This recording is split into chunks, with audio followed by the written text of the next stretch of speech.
So welcome to today's session. There's an emphasis in what we're going to do today on breathing, and in particular something that I've been doing recently, which is called lateral expansion breathing.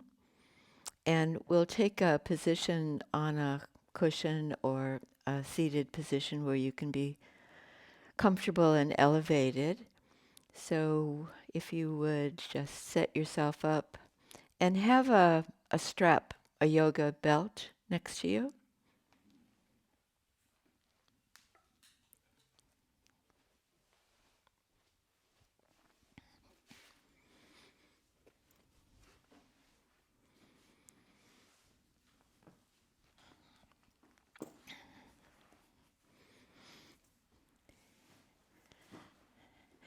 So in this manner of sitting for meditation or for breathing pranayama, we want to be comfortable and upright, that uprightness so that we're alert.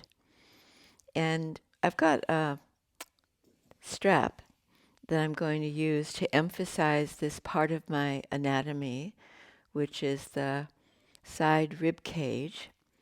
So if I take my strap in two hands like this and bring it just towards the bottom of my rib cage, but not quite, and then around the back so it crosses, and then I end up with the two loose ends of the strap at the front. So I can feel, because I've got this extra layer of awareness with the belt, that if I breathe out, I push out into the circumference of the belt. Did I say breathe out? I meant breathe in. And then breathing out, I can draw the belt a little more firmly around me, just tug the ends a little bit. And then let's do several rounds like that with the help of the belt. And inhaling and filling the intercostal spaces in the side ribs. And exhaling, drawing the belt, a little more tension on the belt. Never want to do too much of that because the rib cage is delicate. And inhaling fully with that expansive feeling, you can even take that into the back ribs. And once we've got the sense of that, we probably can discontinue the belt, or even just bring the hands onto the sides of your ribs. And why I like this kind of breathing? It seems like, for one thing, it helps me just sit a little taller and straighter in my posture. But this can be done while you're standing too. And filling out the side ribs, maybe we don't breathe that much into them. And then let's take another minute of breathing like this, just with your hands resting onto your legs, palms up or palms down. And if you haven't closed your eyes, or perhaps you like to just drop your gaze downwards, so that you can be more sensitive to the sensations of breathing. And the breath is full and expansive to the side ribs on the inhalation. And then it's a simple release on the exhalation.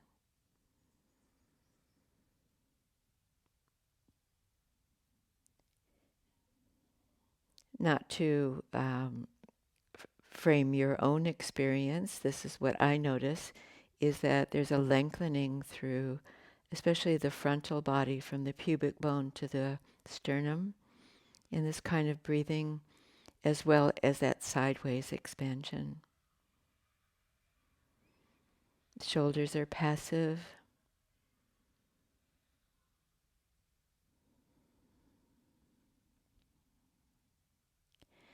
And as we move on to lie on the mat in just a moment, we'll continue paying attention to that part of our body, part of our torso. So will you now take a lying down position on your back? For the warm-up part of our class,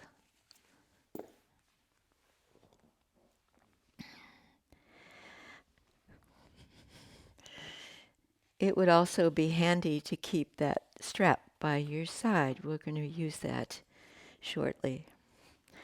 So lying down and placing your feet in the appropriate distance away from your buttocks so that the quadriceps and the hamstrings, front thigh and back thigh, feel like they're balanced. Neither one is dominating with tension. And then let's continue with breathing. And if you rest your hands across your torso, and this focus is now on inhaling, on exhaling, and possibly a little bit more into the belly area. Feel the inhalation, feel that abdominal area, pelvic area, and the exhalation, releasing and deflating.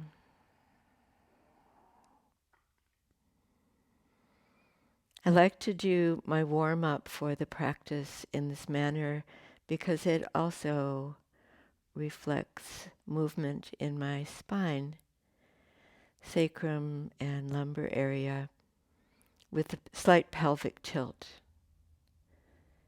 So that kind of rocking movement that's just influenced by your breath.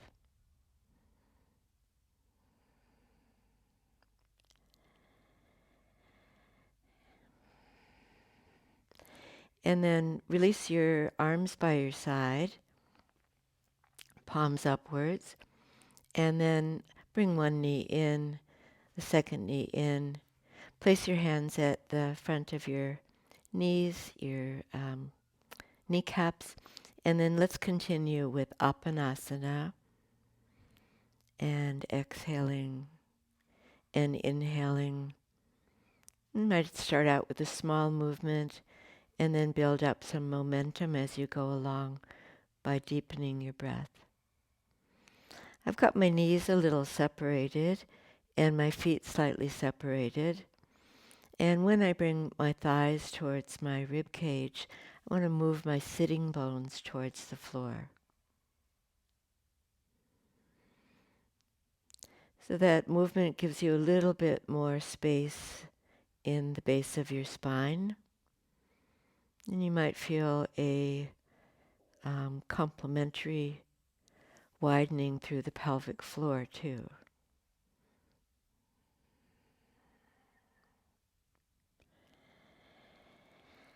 Let's take two more of those squeezing movements, thighs towards your ribs, and then knees away. And last one, and feet to the floor. Take pause there, and then you might take note of the lateral expansion through your ribs, opening the ribs out, inhalation, allowing them to release to center on the exhalation. I thought from here, because there is a emphasis on the abdomen and the lower belly, that we could do a abdominal exercise with the help of the wall. So take your lying down position to a wall space.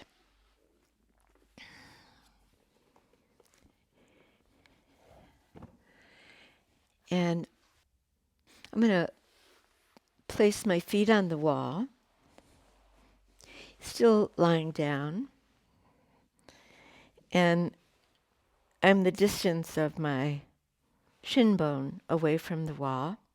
So I've got a right angle at my knees and at my hips. 90 degrees, 90 degrees. And then from there, this is such a gentle way of warming up the abdominal muscles, but nonetheless effective. Rest your palms flat against the thigh bones, and then press your thighs into your hands and release.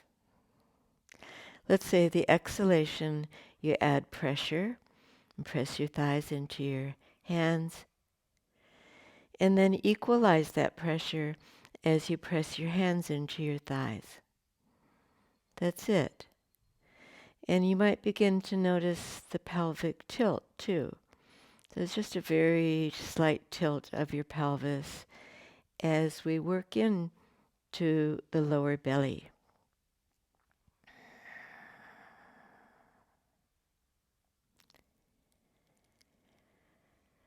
And continuing with that movement. And let's see if we can activate the lower abdominal muscles just a little bit more. Imagine drawing your heels towards the floor on these exhalations, releasing on the inhalation. You might feel that in your buttock muscles. It's as though you're bringing the shin bones downwards and pressing into your hands at the same time. Now we could take this into the classic yoga pose, Navasana, the boat pose. So come on up, roll to your side, come on up to a seated position, still near to your wall space. And once you're seated like this, bring your hands behind you so that it's easy to sit up straight. Lift your chest. I'm going to bring my feet onto the wall. And where have I placed them? So I've got them in line, my toes are in line with my eyesight, and my legs straight. So we've got this Navasana shape to the position. And if you press into your hands, then you can bring all the length to your spine, to the crown of your head. And then press into the wall with your feet, your legs straightening and lifting up your chest. And draw up the abdominal area from the pubic bone to the ribs. We could take a next step in Navasana by bringing the hands onto the backs of the legs, and then draw yourself up to your full height again. Elongate, press your feet in. I like doing Navasana this way for me because I'm not relying on my hip extensors and pressing into the wall. And then you might try adding the oars to the boat and extending the arms out parallel to the floor, lifting up again, opening up the top corners of your chest. And then release the oars and then release your feet to the floor. Move back a few inches from the wall. And let's see if we can transfer any of this into free balancing. So I'm going to start holding at the backs of my thighs and lift the feet away from the floor. Got my shin bones perpendicular to the floor, and at this point with my legs bent, then I'm not relying on my hip flexor so much as my toning my abdomen, and you might do that too. And the classic pose is legs extended, arms supporting you by the side. But now I'm in negative territory with the hip flexors again. So bring your feet down to the floor. Move back onto your mat. Center yourself on your mat and lie with your back supported, your feet a little bit away from your buttocks. Take a moment. So we worked into that abdominal area in several ways now, and we're going to stretch this out with the bridge pose. So without going any further, see if you can feel the rib cage expanding on your inhalations again and releasing on the exhalations. So now in moving into the bridge, press your feet, feel the outline of your feet, right foot, left foot, press into your feet and do a lift on an inhalation, beginning the lift, and an exhalation and coming up to your pelvic lift. And then exhale and come back, imprinting your spine as you come near to the floor. Let's do that again, and we're doing it in a slow fashion, but regulated by your breath. Press into your feet and inhale and exhale and come up any amount that your body is prepared to do at the moment, and then lower back down. And just to bring a little bit more stretch to the frontal body, the next time that we do our pelvic lift, let's take our arms overhead. So depending on your shoulder movement, the arms wide or closer to your head. Keep your arms stretched overhead in whatever manner you do, and then lower your upper back, mid back, lower back, and coming all the way down to the floor. We're going to keep the arms there as we repeat, coming up into the bridge and lifting up to your full height, and then lowering down both your hips and your arms to your side. And waiting there, and ready to pick up your belt. Bend your right knee into your chest. Slip your belt onto your right foot. And then extend the right leg. If you are very flexible, you could bring your leg closer to you. But for today's practice, keep the leg as straight as you can above the hip and feel the right thigh bone down into the hip and the back of the pelvis. If your hamstrings are quite tight, keep a knee bend. But whatever position you're in, then press the ball of the foot up against the belt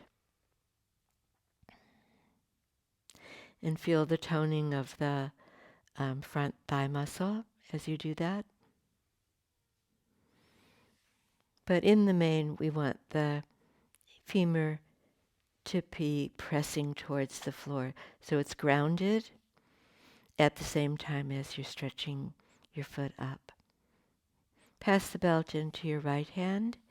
My left leg is still bent with my left foot on the floor, and we're going to take the right leg to the right and let the left knee drop to the left. I'm moving really slowly into this because my tendency is, with a long lever of my right leg, is to teeter-totter to the right side. So I want to stay right in the middle, and I do that by, again, feeling the thigh bones back into the hip, the weight to the back of the pelvis, and then pressing out against the resistance of the belt. And then let's come all the way up and switch to the second side for Padangusthasana. Plant your right foot, bring your left leg in, and slip the belt on. And it's always a good thing to be interested and curious about the way the body works its two sides, sometimes they feel quite asymmetrical. So I can see and feel on this side how much tighter my hamstrings are on my left leg. So I might work a little bit more into the back of the knee stretch in that case. But the main thing is to feel the weight of the whole leg back towards the floor and into the back of the left pelvis. Press out against the belt and feel the thigh bone down. Press up and press down for feeling grounded. Let's go into the side stretch. So left leg to the left, right knee drops out. So we get an inner leg stretch here. And keep adjusting so that you're not going a tilt to the left side. That right leg is balancing you. And then bring that leg all the way up and release. And we've done some really good warm-up to various important parts of our anatomy. And we'll continue now, but on all fours position.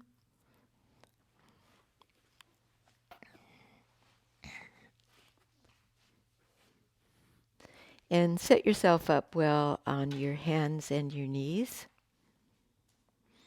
I always use a doubled up mat, even though I'm on the carpet as well, but it does seem to protect my knees. So, having placed the hands directly underneath your shoulders, knees underneath your hips, let's do a little rocking forward and back and shifting the weight onto your hands a little bit more and then back onto your knees. And give time to strengthen your arms, straighten your arms. And then see if you can find the neutral place where your weight is divided between your hands and your knees. And then lift your spine up towards the ceiling between your shoulder blades and draw the navel up at the same time. And then let the spine dip between your shoulder blades, but keep a lift through the lower belly. And then let's go back and forth.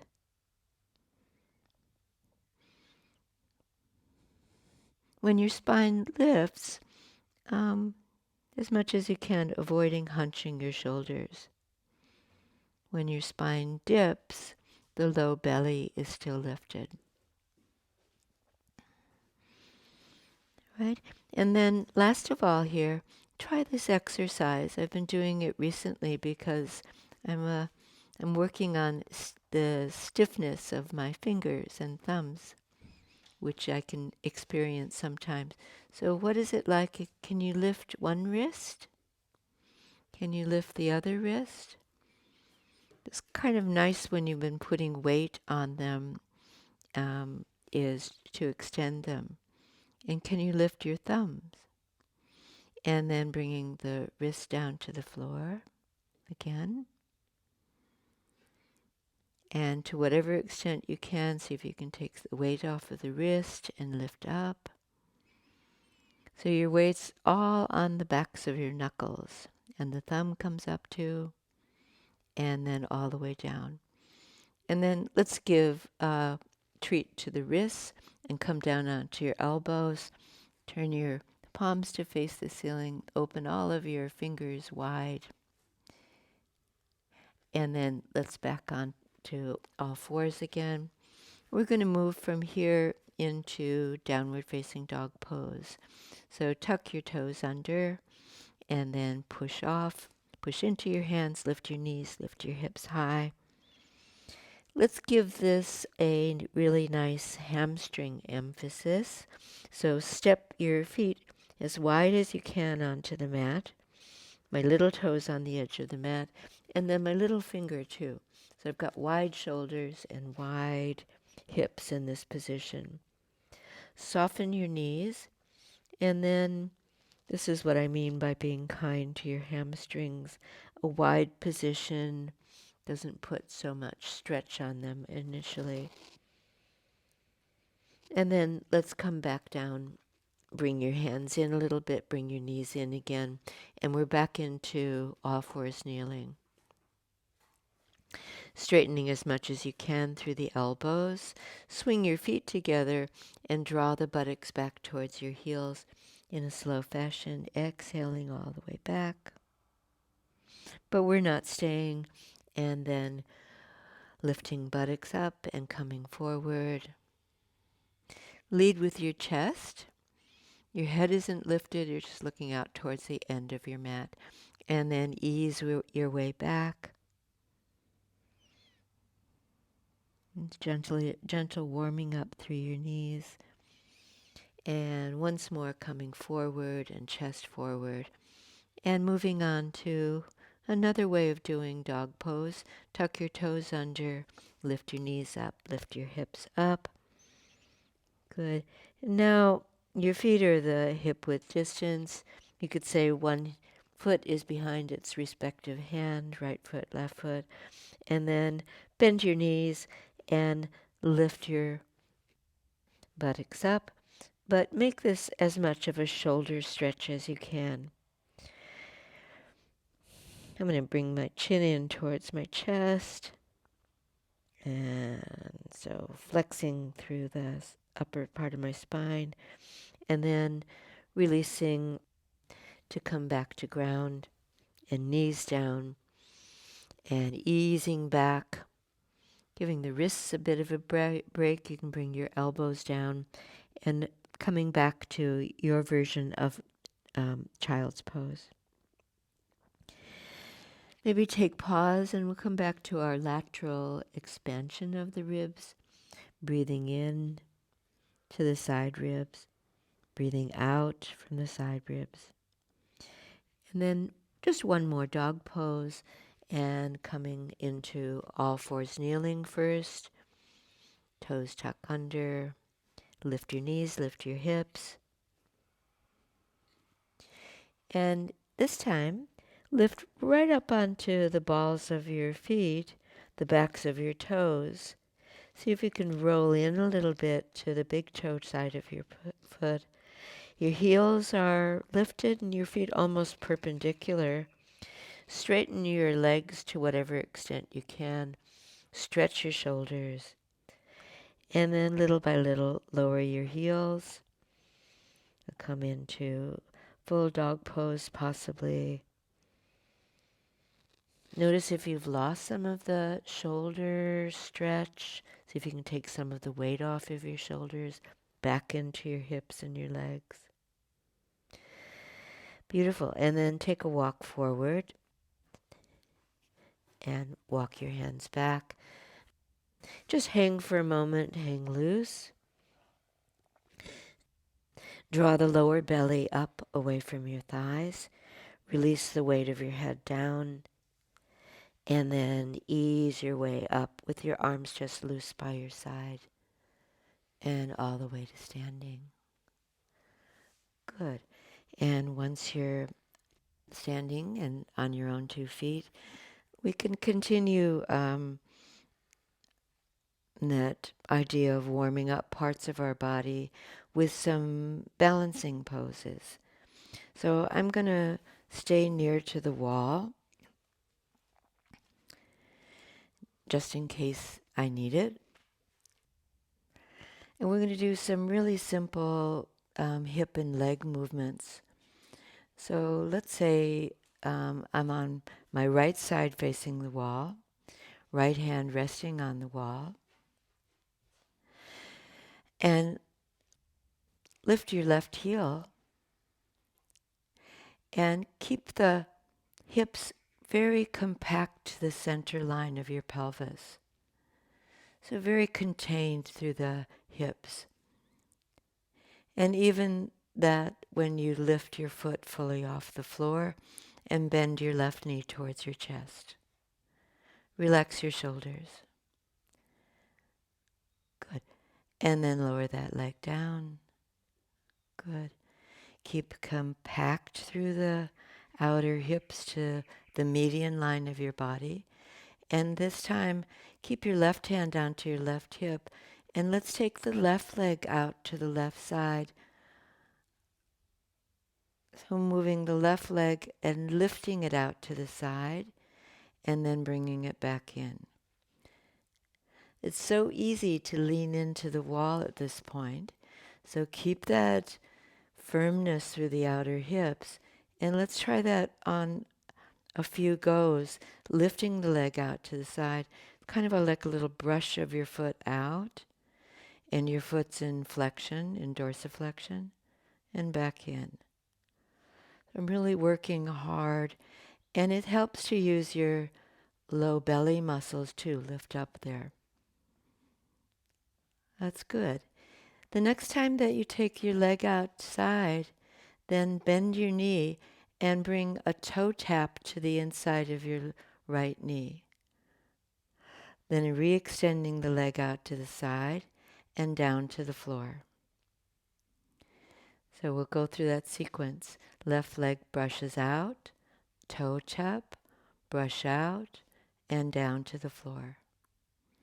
All right, and third time, and tapping inner right knee, extend the leg, and down to the floor. So I had to work really hard to keep my self from tilting to the wall. So we'll just take that as a baseline, your first side, and let's go the other side. So left side facing the wall and standing firmly initially on 2 feet. Then lift your right knee towards your chest and see if you can manage in that small movement to keep the hips in from the outer hips to the center of your body. And then lowering that right leg to the floor. Keep your right hand on your right hip. And then let's take the right leg to the side. It's helping me if I keep my weight on the inside of my left foot, of my weight-bearing foot and leg. So a little brush out to the side and back to center. And then let's add another challenge here. Take the right leg out to the side and then toe tap right foot, right knee out to the side again and back down. Good. And then slow movement so you don't upset your balance. Leg out, toe tap, leg out, and back to center. Good. Last one. Swish the leg out, toe tap, and out again, and down to the floor.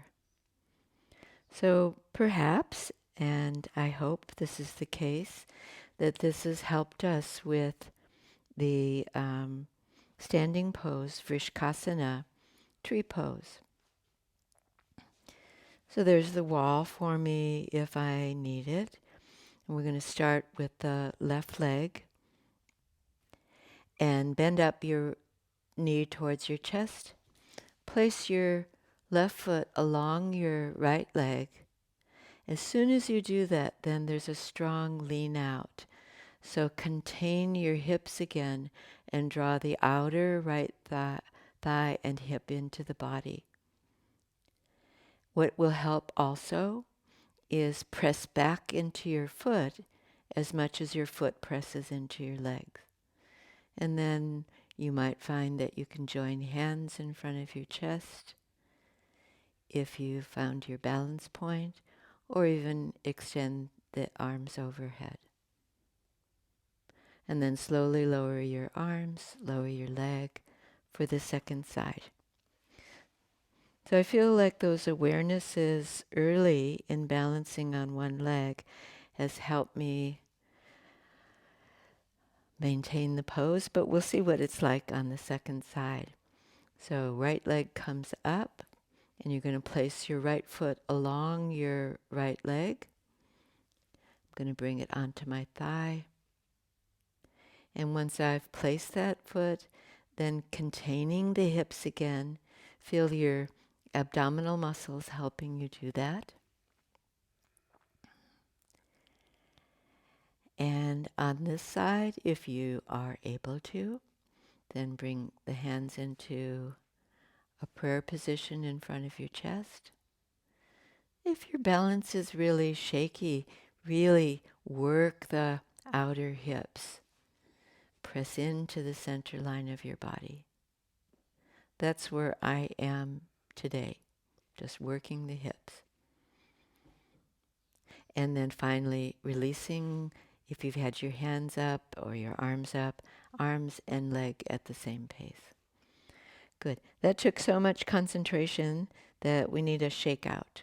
So shake your feet out, shake your legs out, maybe your arms and your torso a bit. It took full concentration. Let's move on to some standing poses as we've prepared so well. Actually, let's do one more balancing pose. I'm going to move on to the carpet instead of onto my doubled mats. And in Tadasana, in the basic pose, feel your footing again. So you did this earlier. Feel the outline of each foot, and especially the big toe base and the little toe base. Drop your shoulders. So we can bring tone into the abdomen. So there's a lengthening through the abdominal wall up towards the sternum. And then also that breath emphasis, and feel the breath into the side ribs. So a little bit below your nipple line, the ribs are active and opening out on your inhalations to the side. Soften the backs of your knees. And we'll do a lift through the toes. Lift all of your toes off the floor, including your little toes. And then bring them back down. Let's do that all over again. Feel the base of your big toe lifting the toes up and back down. Keep your shoulders relaxed.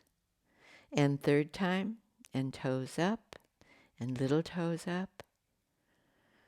Good. And back down to the ground. Now we're going to do the opposite and lift heels. But first, let's do that through chair pose. Bend your knees and hinge forward from the tops of your thighs and bring your arms up alongside your ears. Extend right to the tip of your little finger, and then see how you go here. Lift your heels. Come up onto the balls of your feet. And can you straighten your legs? Keep the heels up, and then lower your arms and your heels at the same rate. Good. This might be unfamiliar territory, so let's do it all over again. So from chair pose and sitting your buttocks back just a little. And then this is the emphasis for balancing, lifting your heels. Stay on the inside of your feet. That is the ball of your big toe. And come all the way up. Elevate your heels. And then lower your heels at the same slow rate that you lower your arms. And that deserves another shake out. Okay, so let's take all these parts into a simple standing pose, Trikonasana. Bring your hands onto your hips and step out. And so we're not jumping ahead or premeditating. Just feel in this frontal frame that we're in that you're balanced on both feet equally, right foot and left foot. And then turn your left foot in a little and turn your right foot out fully 90 degrees. Good. Find that equal balance again. Your torso is right in the middle of your pelvis, and then extend your arms out sideways. Like you did with your lower limbs, feel the arms right back into the shoulder socket, even as you extend out to the tips of your fingers. And then do that slight sideways tilt to the right side, And when you've gone as far as you can go out in that direction, right hand beneath your right shoulder and left arm up towards the ceiling. From here, roll your shoulders away from your ears. Draw the low belly up and lift your tailbone. See if you can still feel the breath into the lateral rib cage. It's a kind of nice feeling that reminds you the importance of your breathing. And then inhale and come all the way up. Lengthen out to the tips of your fingers and turn the right foot in and the left foot out. Good. And then let's lead with the left arm and stretching out to the left side. And left hand down and right arm up. Good. Turn the left thigh out. Turn the right thigh in a little bit and then lift your tailbone.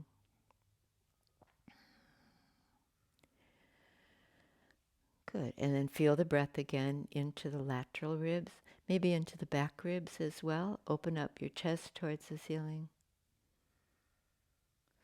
And then draw up, inhaling. Arms wide, turn your feet to the center, and let's step all the way back in to Tadasana.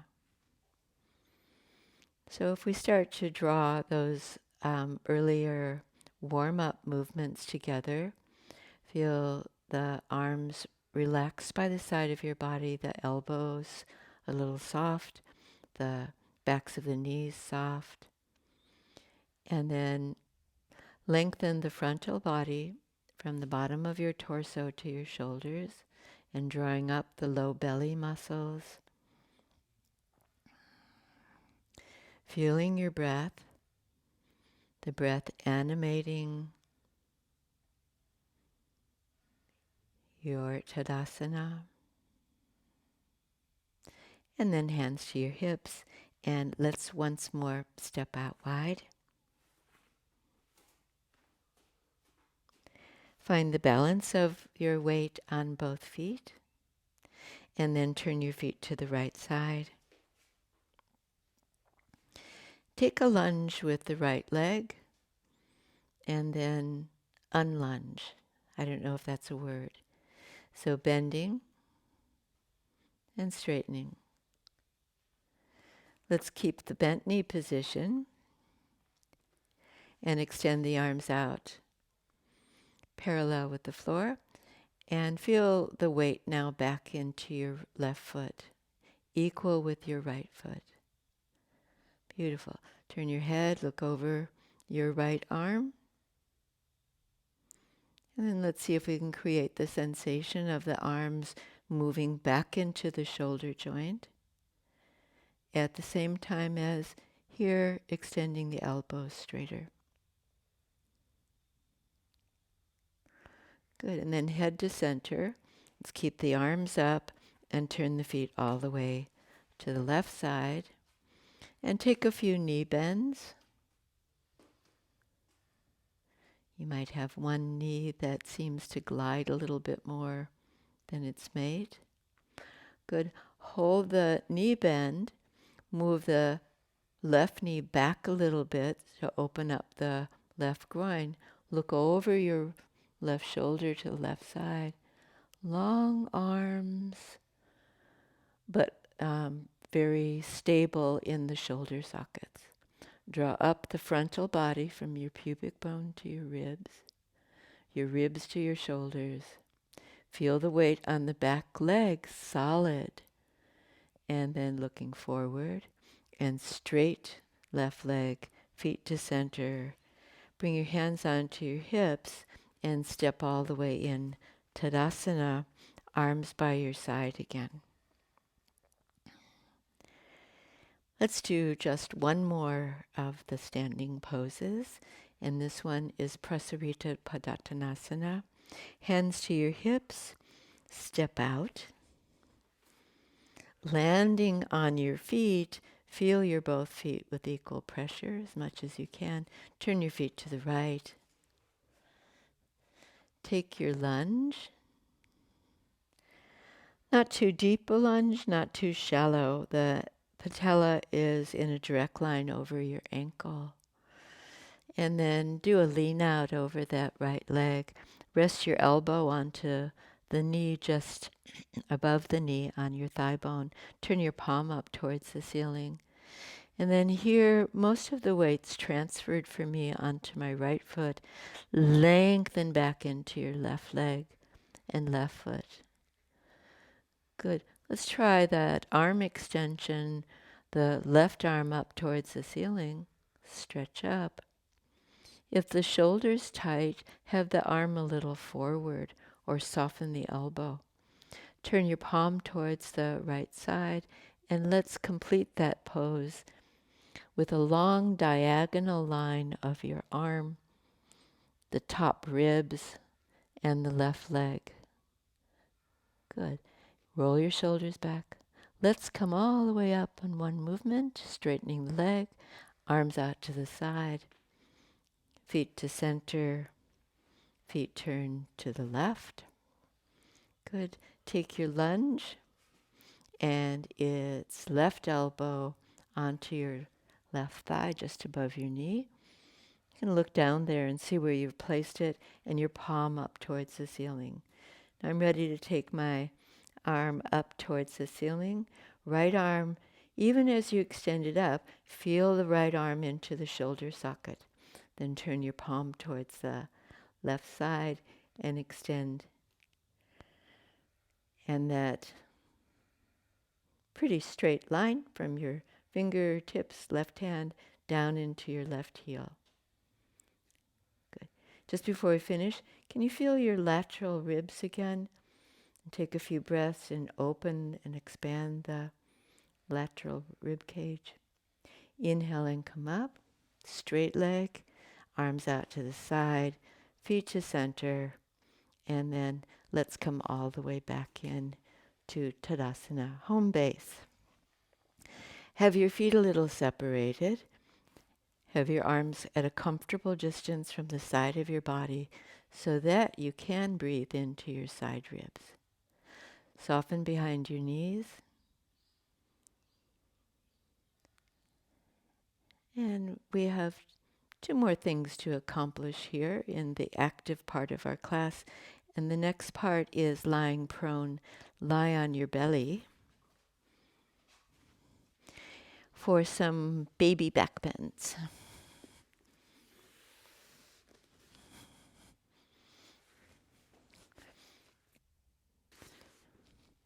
Why do we call them baby back bends? Because they're simpler than doing some of the advanced back bends, but nonetheless aware. So we really have to be aware when doing back extension so that we take care of our spine. So start out and have your forehead resting onto the mat and your arms back beside your body. Straight arms right back.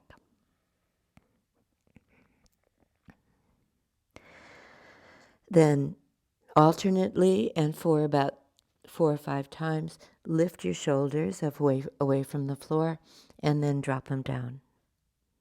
Lift the tips of your shoulders up. Your head is still resting on the floor.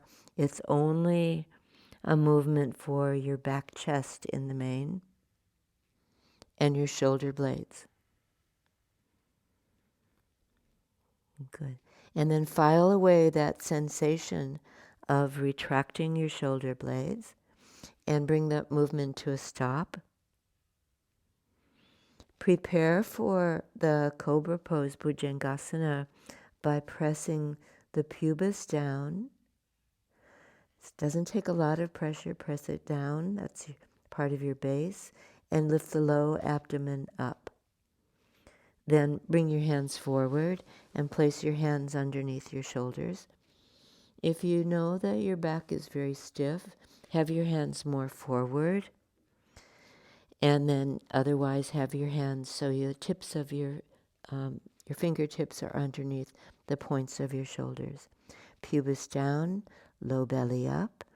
And then practice, your head still resting, just lifting your hands off the floor. And sense and feel that movement, file it away.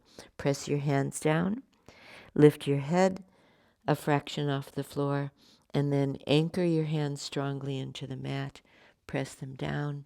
Keep your elbows in close to you and come up with that retraction of your shoulder blades. Keep the low belly up and then lower all the way down. And we'll do that for 2 more times.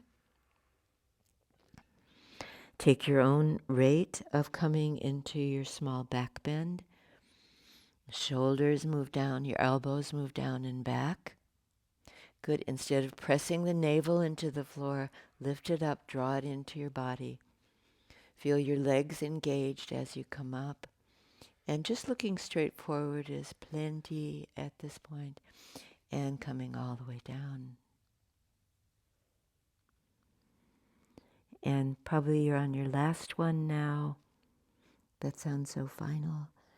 And you want to keep the arms snug in and let the chest drop a little bit so you're not elevating your chest from your shoulders.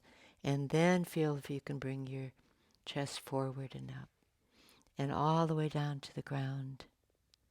Fold your arms, bend your elbows, fold your hands one on top of the other, and rest your forehead onto your hands.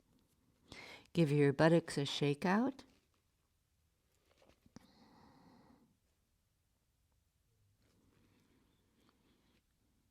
And we can do Shalabhasana here. So once more resting on your forehead. Bring your arms back alongside your body with straight elbows. Set yourself up well. Press on the tops of your feet. Press the pubic bone down. You're not tilting your pelvis. You're just adding pressure there as part of your foundation. And then lift your navel up. Good. And working with the upper body, lift your head. Keep your gaze just a little bit beyond the front of your mat or the short end of your mat. And then lift your arms up as well. Just lifting them a little and then at the same time stretching them back. Notice if you started to press your abdomen into the floor, can you keep it slightly lifted? And then finding your way to the floor again. Rest your head, rest your arms. Working with your lower body, press your hands down, keep your head down, and lift just your right leg. Lift your inner leg a little bit higher than your outer leg, and lower back down. Lift your left leg, keep the front of the left hip connected with the ground, so only the leg is lifting, not the hip, and lower back down. And finally, we're going to come up with both ends of the body. So one part, head lifts up, tips of the shoulders lift up, feel for that, arms lift up, and then, if you can, and completing the pose, lifting the legs up. Lift the inner legs higher than the outer legs. Stretch your arms back and you'll open up the corners of your chest. And then lowering back down. I'm always quite happy when I can speak while I'm lying on my diaphragm. Fold your arms, rest your head onto your folded hands. And you could turn your head to the side or just rest your forehead there. And take time with that lateral expansion of your rib cage to do a check-in and see the spread of the breath out to the side ribs, the back ribs, maybe low down the spine where the kidneys are, breathing into them.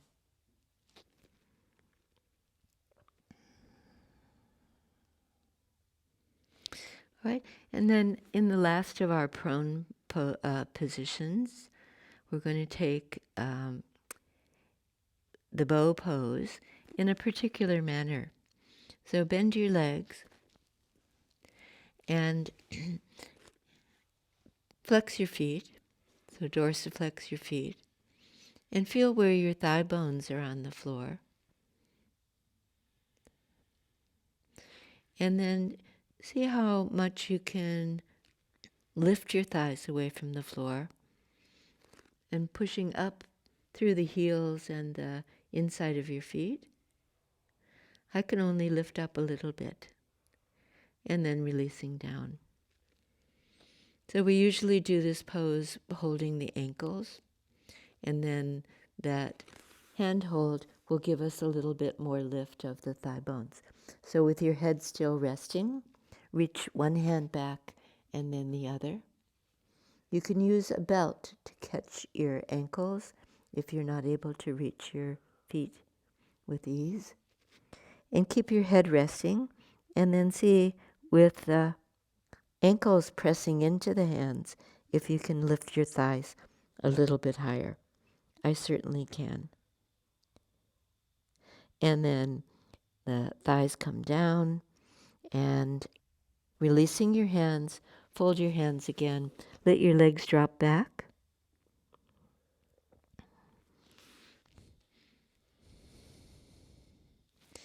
And we'll do the whole body pose. So legs bent, reach back, hold the front of your ankles. And then first, working with your upper body this time, lift your head, lift the tips of your shoulders, feel the shoulder blades retract, and then little by little, lifting your thighs away from the floor, pressing your ankles into your hands, and then happily coming to ground. Let go your ankles, rest your head onto your folded hands. Do a hip rock, hip to hip, shake it out.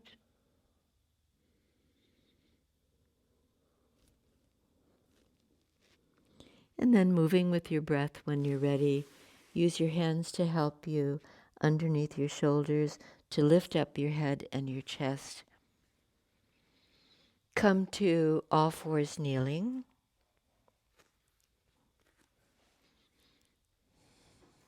Spine neutral, and then little by little ease the buttocks back towards the heels. We won't go into full flexion through your spine. Keep your chest up. Keep your arms forward and your elbows lifted. And easing the buttocks back as much as you can at this time, not in a forced way, and your tailbone up. Right? And then let's balance what we did in these practices with a twist, spinal rotation, while seated on your chair. So grab a chair.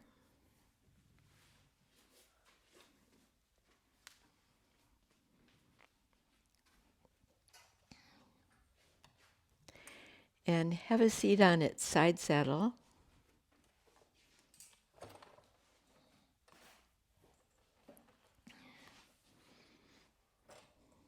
Just as a convention, I tend always to start on my right side. So I'm going to have my right side facing the back of the chair.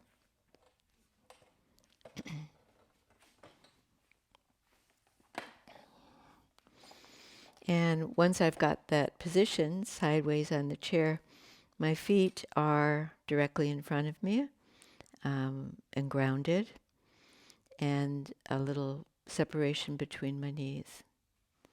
So sitting tall, bring your hands onto the back of the chair.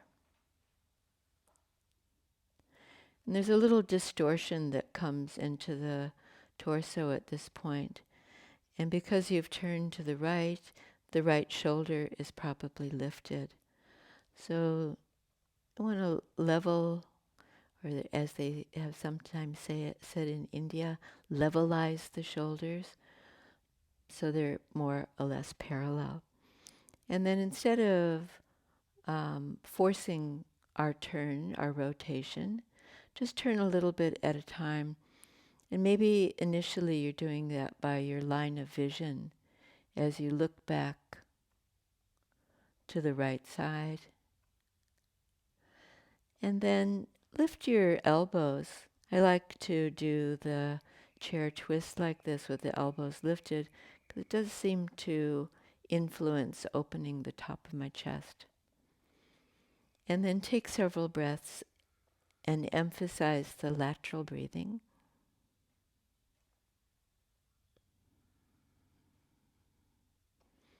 So you're calm and unforced in what you're doing.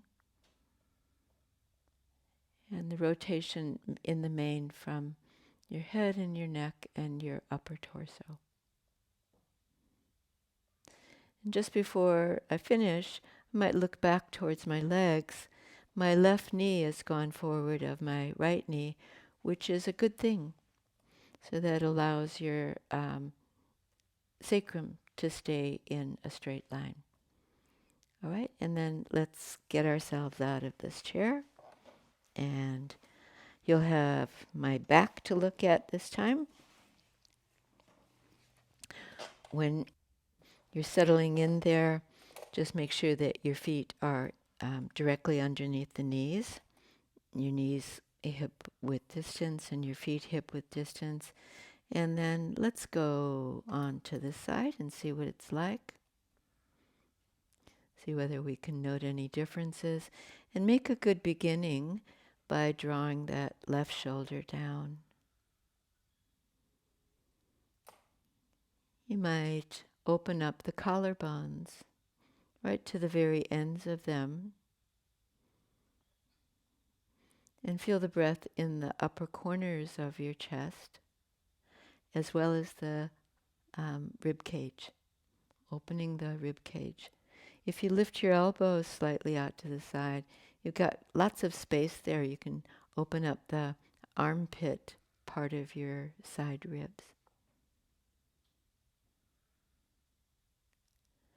Beautiful. And then let it go. Notice on this side, one knee went forward of the other. That keeps your sacrum from torquing. And then let's come out of the chair. Actually, as long as we've got it, have a seat on it.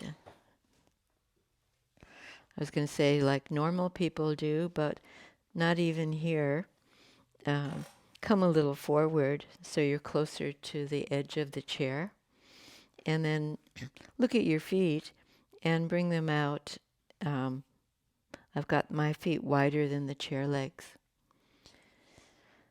My feet and my knees facing forward. And then I'm going to do a forward bend and just bring my elbows onto my knees. So I've done partly flexing movement, but it's in the main from the hinge of the hips. So feel that for yourself by drawing the buttock bones back and up. The tail lifts a little bit here. And that is deepening my hip crease. So from there I can bring my arms down. Somewhere along the legs or even towards the floor. And my head down and the head hangs heavy.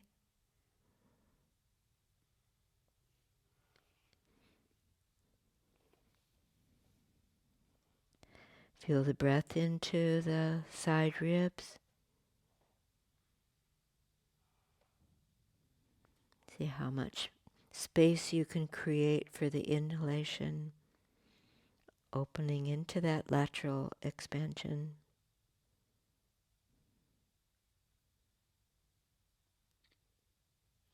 Okay, and then we climb up the legs and maybe elbows onto the knees again, push down and then lift up and unhinge and coming all the way up. All right, and well done. And then let's use the chair for what we call chair shavasana, with the legs elevated onto the chair. If you prefer more elevation, you could use your wall space and have your Um, bolster underneath your hips and the legs, the buttocks onto the bolster. I'm going to use the chair though. That's really helpful for my back, and especially after doing some of our back bending movements.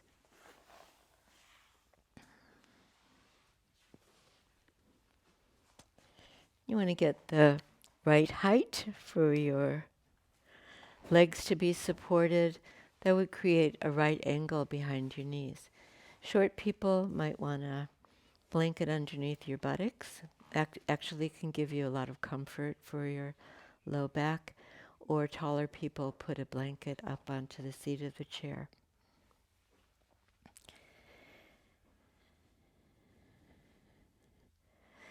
I say in my classes that it seems like Shavasana or the relaxation is the pose that people can get into with the greatest of ease and very quickly.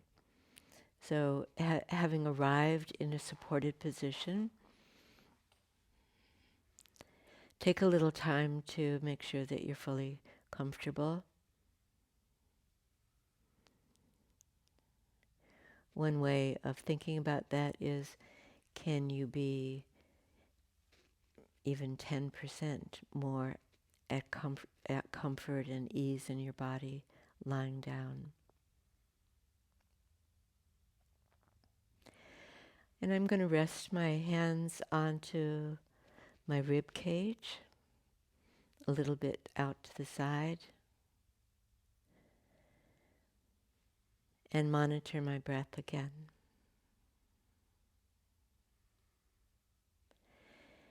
This can be done without controlling the breath and feeling the natural movement of the breath on each inhalation and exhalation.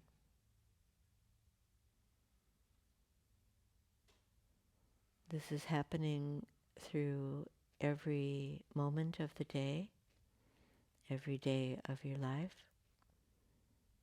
where the breath occurs below the level of conscious awareness.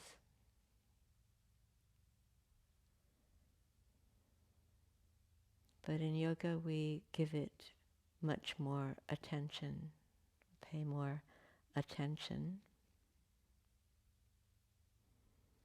because it does bring us into this moment.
Just begin to let the attention to the breath fade away gradually, but do stay still for a little while longer and enjoy the quiet in your body.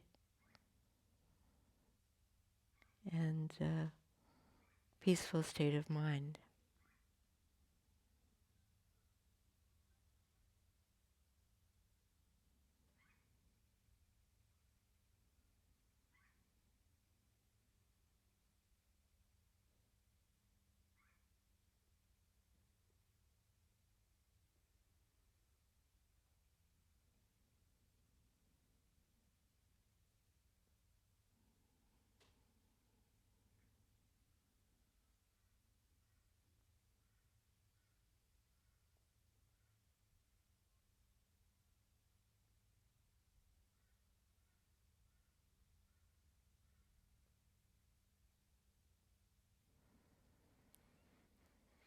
And in a moment, we're going to be moving out of the relaxation.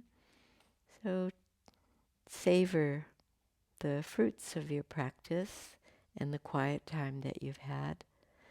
And that's always what we want, is to have that spill over into the next activities. Peaceful and calm frame of mind with a relaxed body. Lower your legs towards you and let's sit together to finish.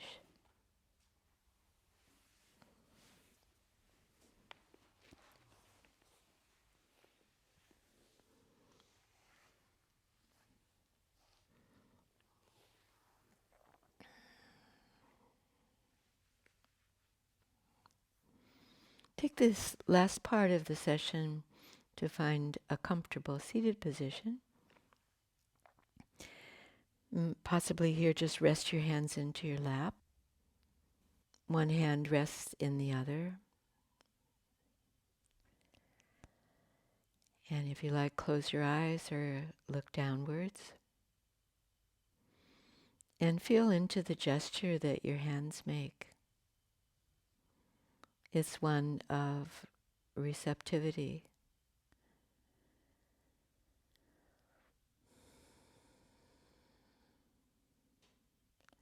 And as I was saying a moment ago,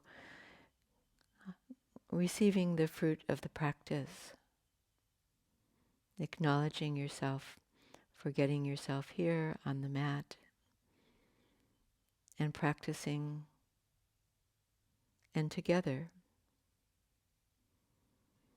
And then join your hands into the prayer position in front of your chest, where your thumbs point towards your chest or touch the breastbone.